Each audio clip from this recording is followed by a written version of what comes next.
Coke 7 up ইহুদিদের পণ্য না খাই একটা ডাব খান, এগুলো জম্মের মতো খাবেন, হার্টের ভিতরে করোনারি আর্টারি গুলি চর্বি দিয়া ব্লক হয়ে যাবে।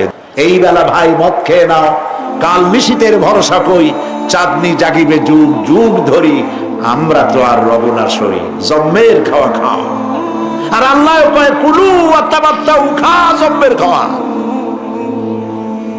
তাই ঘুষের টাকা দিয়া বড় বড় পাঙ্গাস খায়, খাসির চর্বি খায়, পেট খান ফুলতে ফুলতে 2 খান তরমুজের সাইজ হয়ে যায়। কিছু কিছু লোক দেখা যায় বেল পড়ছে, বেলটে কান্দে যে আল্লাহ ফাটিয়ে যাই কখন। এগুলো খান, কি হবে?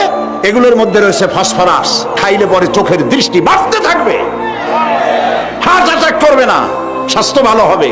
স্বাস্থ্য ভালো হওয়ার অর্থ পেটটা বিশাল আকারে হওয়া না, পেটটা ছোট হওয়া, সিনাটা চওড়া হওয়া, এইটার নাম স্বাস্থ্য ভালো।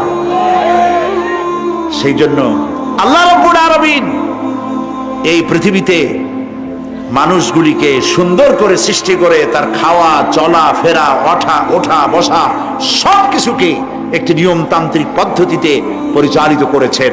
এটা বুঝলে পরে কল্যাণ, না বুঝলে অকল্যাণ।